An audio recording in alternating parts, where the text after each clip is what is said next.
Hey everyone, welcome back to the Beth and Deb show. I'm Beth. I'm Deb. And we are going to talk about goal setting today. Yeah. And not just today, we're actually doing a two-part series. So this video isn't super long because as psychologists and as people as well. who like I'm a person, you're a person. I think we both are. We also set a lot of goals for ourselves, but talk with people about goals all the time. And, you know, I think so often we feel unsuccessful, right? I want to get healthier, right? I want to lose weight. I want to, be a better friend. I want to get better grades, right? We talk to students who set goals for themselves that they want to get better grades. But it feels like at the end or somewhere in the middle, it's like, I'm just not doing it. And then I quit, and then I just fall back into whatever patterns are easy or comfortable. Yeah, so when we talk about setting good goals, what do you generally talk about when you talk with folks about setting good goals? Yeah, setting good goals. Well, I think you hit on one part of it is the things that you kind of said were the goal statements, right? Like, I want to eat healthier, or I want to get better grades. That's a little nebulous, right? Like, that's... How would you know if you had, obviously, you know what better grades are, but I think the key part of setting goals is, first of all, define your goal in really specific terms.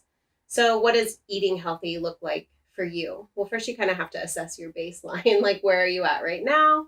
And where do you eventually want to be? And then once you have that specific goal in mind, it's not like, and I know that I've tried this before, I try to implement I want to say balls to the wall, but that's not appropriate. Full on. Yes. Everything. Yeah, nonstop, no holds barred, goal directed activity, immediately trying to get to my final goal within a week. Yeah. Right? It's like, I'm not working out ever, and now I'm going to start CrossFit. 2 hours a day. Yeah, right. Every day of the week. And we all have probably had that experience where it maybe lasts a day or two, and then you're just like, this is not me. Right? This is not who I am as a person. Because it's not. You have habits that come naturally to you, and if you want to change that, you have to take it in small steps. So that's another really important part of goal setting, is that you break down your bigger goal, your bigger specific goal, into small, reasonable things that you can do maybe each week or each month, until it feels like, okay, I've got a handle on this part of it. It's not that effortful for me anymore. Let's add another step to that goal. And I know that just from my own personal experience, that's how I've absolutely been most successful with the goals that I've set in my life for eating healthier. It's not that I immediately am eating salads every day. It's that okay, I'm not going to drink soda anymore, but I'm going to, I'm going to still eat whatever else I want to, but I'm cutting soda out. And then once I feel okay, cool, that's doable, then I go toward, okay, I'm going to make sure I'm getting a reasonable amount of vegetables and fruits every day, right? So those are the things that we can do. So why don't we and then there's the SMART. I know you have worked with that with clients and students. The acronym of SMART goals, it's specific, measurable, attainable, realistic, and time specific. Okay. Yeah. So let's just kind of go through the meaning of that with a goal. Can you pick something that you might have an example for? Yeah, I want to get healthier. Get healthier. Okay, So what does that mean to you? Yeah. Specifically, be healthier. And what would you say is your baseline level of health? Are you gauging that by what you're eating, how much you're physically active? Is there some sort of do you have problems with blood pressure or cholesterol? What is the area of health that you'd like to focus on for this goal? So I think it's not necessarily about weight, because although I would like to lose a little bit of weight, it's really more about overall health, making sure you get enough water and physical activity and sleep, and, checking in on my mood and taking time if I need to. So more around that. Okay, so you've identified several kind of domains that you want to work on. And what if you tried to do all of those at once? Tomorrow you're going to drink 8 glasses of water, get 8 hours of sleep, Totally. eat Balls to the 3 wall. really healthy meals. How long do you think you're going to be able to 4 days. sustain that? 4 days is my max. This is Right. what happens. I And then get you'll real eat a big excited, pizza. and then January 5th comes. Right. Yeah. And I'm like, you only live once. Why do I have to do all of this? Yes, that pizza is calling my name. Eat me. Come to here. Okay, Yeah. so let's just think about what's the first thing that you think would maybe be the easiest domain for you to kind of like work on and hit? Yeah. Keeping in mind that you're eventually going to get to all of them. Yeah. So I think for me, it would be drinking, 80 ounces of water a day. 80 ounces? Yeah. I mean, You're going to low. I know you have to pee a lot already anyway. So, okay, I'm not going to. This is your goal, not mine. This is hilarious. Yeah. But for real, backing up, I actually do appreciate having all of this kind of laid out. I think that that's what we're saying, right? Yeah. Is that before we work on maintaining a goal, we're still in What is the goal itself? We're just setting our realistic, smart goal right now. So under the subheading of get healthier, I'm going to have water intake as part of that. That's one category. See, so this is how I do this already, is that I put out, I like fill 3 big glasses of water and I just set them on the counter. Oh. And anytime I go into the kitchen, I try to just chug slug water. some. Slug, yes. Slug it back. Is that what you sound you make when you drink water? Totally what I sound. Well, that's really fun. That's like a fun thing to do that motivates you to want to go drink the water. I'm going to go drink make the a water. dinosaur noise every time I drink water. And that's a really good strategy for like making your goals more fun. Okay. So in this category, we have water. Maybe you have sleep. Maybe in the next category, you're going to have physical eating. activity. Yeah. Okay. Exercise. Yeah. Eating for me feels like too big a goal to include. We're just going to get that out of here. We don't even want to talk to you right now. I can't talk about my diet right now. So maybe that's a completely different goal. Yeah, it feels like it's a separate goal Okay. that includes like making sure I have the right foods on my plate each Yeah. time, not snacking and that sort of thing. So that's why for me, I feel like eating healthily falls. I have too many subcategories there that I think I'd be overwhelmed. Sure.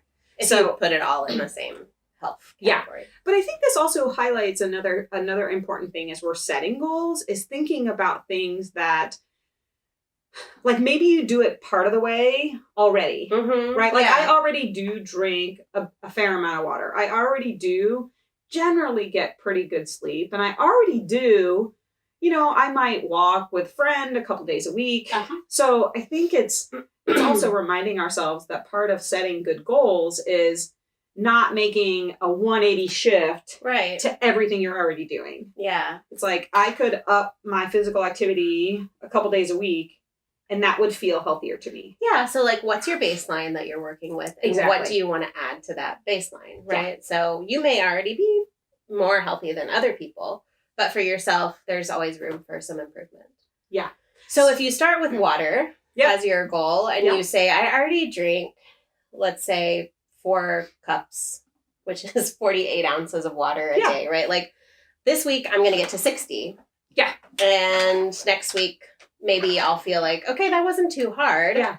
And the week after that, I'll get to 80 and we'll see if I can sustain that for a little while. And then, so maybe that's not too strenuous of a goal. And maybe you can say, I could probably add in making sure I don't know how much sleep you get. Right? Yeah, I think for me, the sleep issue is just making sure I maintain that consistent sleep-wake cycle. So I try to go to bed at 7 p.m. Wow. I try to go to bed at 10. Yeah. Wake up at 6. 10, 6, 10, 6. Yeah. Even if I feel like sleeping in, I try to really like just train my body to do that sleep-wake cycle at 10 and 6. Okay. So maybe you could say I want to hit that goal 5 nights a week. Yeah, I think that's reasonable. And then from there, you just kind of build and build and build until eventually you've reached your goals, or, you're a lot closer to them. Yeah. Instead of trying to do it all at once and failing and not being any closer to them in 6 months, Yeah. So that you can use that kind of cycle. And so the SMART, we kind of like forgot to talk about that. So the specific would be, I want to drink 80 ounces of water a day, right? Yep. Every day or Yep. most days. 6 out of 7 days. Yeah. Yeah. I want, and is that measurable? Yes, because it's 80 ounces, right? Yeah. Like that, you can measure that. Is it attainable? It would not be for me because I don't think I could ever drink that much water. But for you, For me, definitely. You just Definitely. love it. And then reasonable or realistic. Do you think that's something that, is reasonable for you Yeah. to attain? Mhm. Okay. And then time specific. So maybe you could say within 3 months, I want to be ramped up to that 80 ounces. Yeah. And then in the meantime, I'll have like smaller weekly or biweekly goals that get me up to that point over time. absolutely. Okay. So that's what the SMART in SMART goals means. Yeah. And that's how it helps you, because then it gives you something to measure. When you've reached your goal. It's a way that you can monitor whether you're progressing toward your goal, so that at the end of it, I reached my goal, or I need to, keep working on it.